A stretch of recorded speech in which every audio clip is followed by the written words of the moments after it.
Hey everyone, welcome to study IAS. और मैं हूं आपका दोस्त, आपका एजुकेटर अमन शर्मा।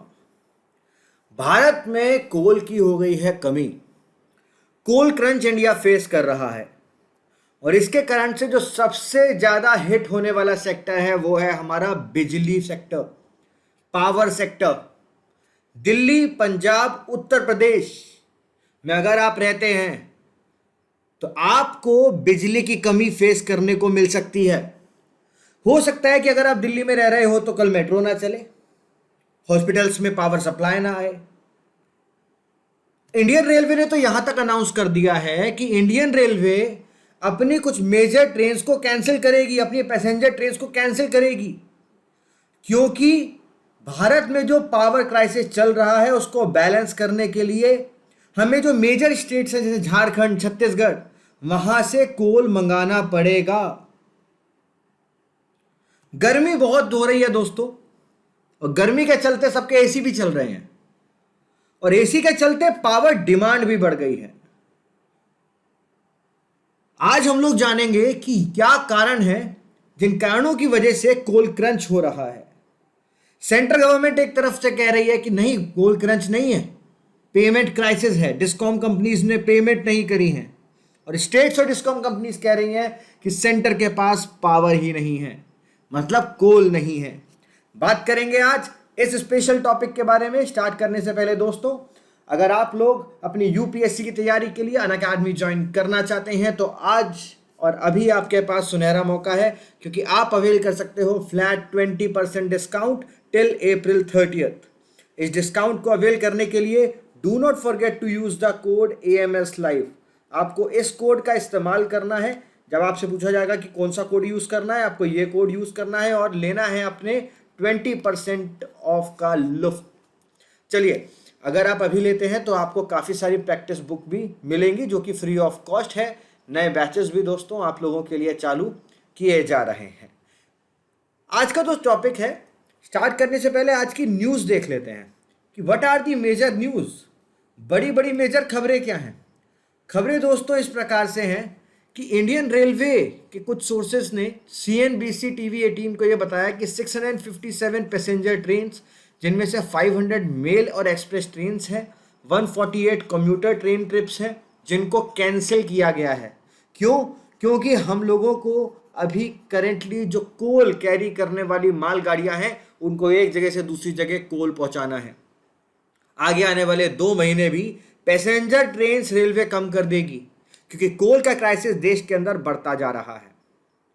दादरी और उच्छहर के अंदर जो थर्मल पावर प्लांट हैं, उस वहां पर कोल की इतनी कमी हो गई है कि यह बोला जा रहा है कि दिल्ली के अंदर आज सिर्फ और सिर्फ एक ही दिन का कोल बाकी है।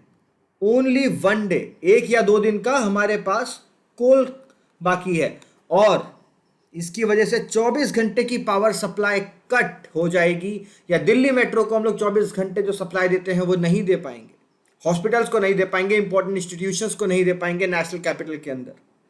डेली कोल रिपोर्ट के हिसाब से जो हमारे नेशनल पावर पोर्टल है उसका कहना है कि एक्यूट शॉर्टेज हो गई है कोल की बहुत सारे पावर स्टेशंस में, जितने भी NTPC के अंदर वर्क करते हैं। दिल्ली गवर्नमेंट ने बोला है कि दादरी के अंदर जो पावर प्लांट है उसके पास तो सिर्फ 1 दिन का कोल बाकी है।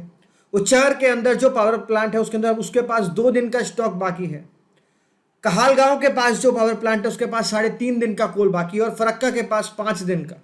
झाज्जर के पास 7 to 8 डेज का कोल बाकी है। यहां पे बात सिर्फ दिल्ली की नहीं, बिहार के अंदर भी बिहार के पावर मिनिस्टर विजेंद्र प्रसाद यादव जी ने बोला है कोल शॉर्टेज की वजह से यह देखने को मिला है कि स्टेट के पास अराउंड 1000 मेगावाट की शॉर्टेज पड़ रही है, जिसको रिजॉल्व करने में उनको 1-2 दिन लगेंगे। सिमिलर खबरें पंजाब से आ रही है, पंजाब में क्राइसिस चल रहा है। सिमिलर खबरें उत्तर प्रदेश से आ रही हैं, उत्तर प्रदेश में क्राइसिस चल रहा है। क्राइसिस के कारण क्या है दोस्तों? There are 5 major reasons, 5 major reasons हैं जो आपकी स्क्रीन पर हैं। This is the hottest March in 122 years.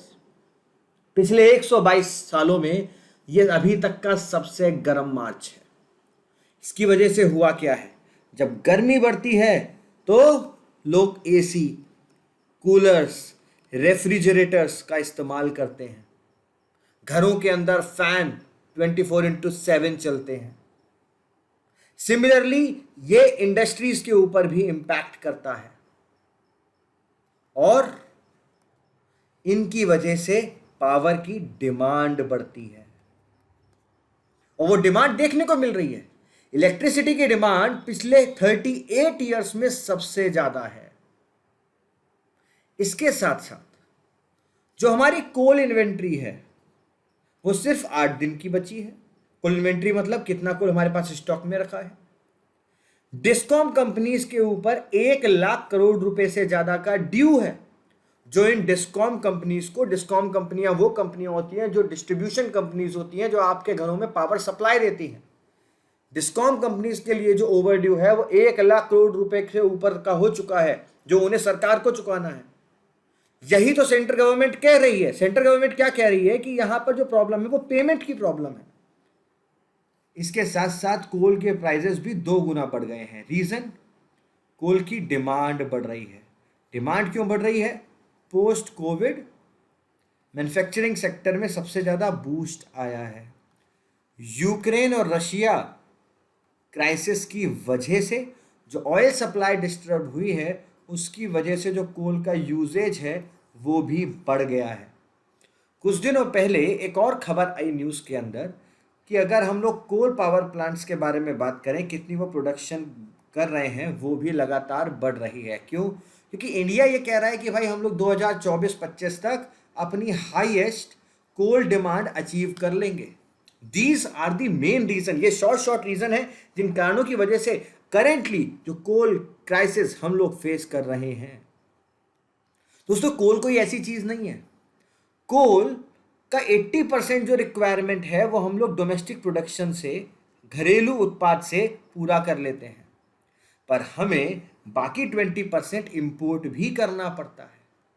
और इंपोर्ट कहां से करें?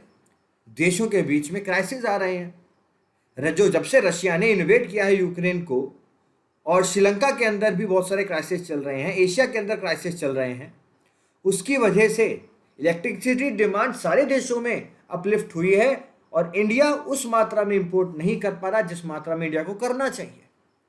बहुत सारे लोग बोलेंगे कि इंडिया और एनर्जी सोर्सेज का इस्तेमाल कर सकता है। डेफिनेटली कर सकता है। हम लिग्नाइट का, गैस का, डीजल का, हाइड्रो का कर सकते हैं, पर दोस्तों कैसे करें जब अभी भी हम लोग 70% कोल के ऊपर डिपेंडेंट हैं।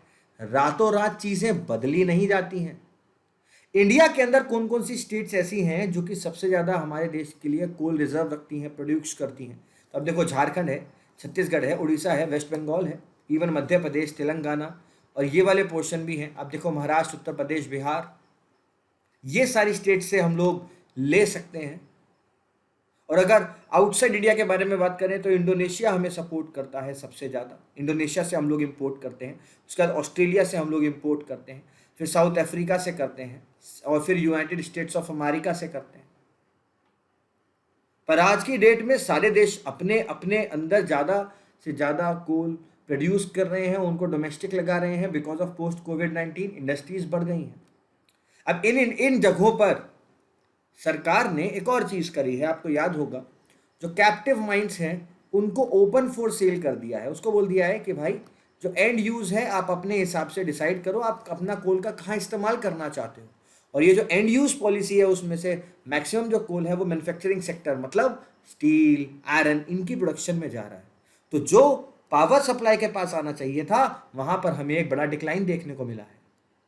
ठीक दोस्तों, तो sharp fall in coal imports due to high prices, ये एक रीज़न है। ठीक, ये बड़ा रीज़न है, इसके बारे में हम लोगों ने कवर अप कर लिया।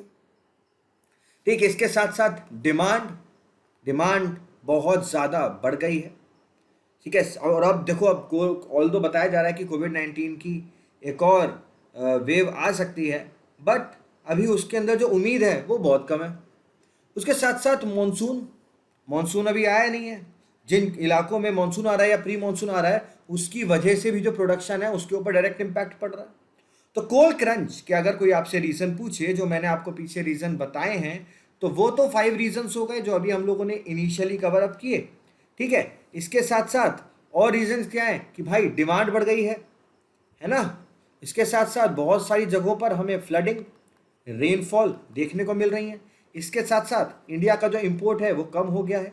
इसके साथ साथ वॉर कंडीशंस हैं, वो एक बड़ी रिस्पॉन्सिबिलिटी है, ठीक है। और इकोनॉमिक रिकवरी हो रही है, ये एक बहुत बड़ा कारण है। और हीट बढ़ रही है, ये एक बड़ा कारण है। अब कोई अगर आपसे पूछे कि भाई ये तो चीज़ें ठीक है, हम क्या कदम उठा सकते हैं, क्या स्टेप्स ले सकते हैं, तो स्टेप्स ये है कि सरकार माइनिंग बढ़ा सकती है। अभी सरकार ने रिसेंटली जो एंड यूज़ पॉलिसी को ओपन किया है उसको वापस से क्लोज कर दे, तो एक बड़ी चीज़ है। इसका मतलब सरकार क्या करे, सरकार सप्लाई में कंट्रोल करे, ठीक। सरकार अपना इंपोर्ट बढ़ा सकती है, इंडोनेशिया और अफ्रीकन देशों से हम लोग बात कर सकते हैं, ठीक है। हम लोग बाकी और जो रिन्यूएबल एनर्जी सोर्सेज हैं उनके ऊपर डिपेंडेंट रह सकते हैं। इसके साथ साथ न्यूक्लियर एनर्जी एक बहुत ही इंपॉर्टेंट सोर्स है जिसके ऊपर हम लोग देख सकते हैं, और नेचुरल गैस एक इम्पॉर्टेंट है। इसके साथ साथ लोगों को भी ये बोला जा सकता है कि भाई कोल की कमी है, तो आप बिजली का भी बहुत ही सही तरीके से सदुपयोग करें। सो गाइस, ये कुछ इंपॉर्टेंट चीज़ें थी कि किन कारणों से ये कोल के जो प्राइजेस हैं वो बढ़ गए हैं। मैंने आपको वो सारी चीज़ें बताई, ठीक है। उम्मीद ये रहेगी कि जल्द से जल्द हमारा देश इन क्राइसिस को सॉल्व करने में कामयाब रहे। Do not forget to like, share and subscribe. Thank you for joining. Bye bye, take care.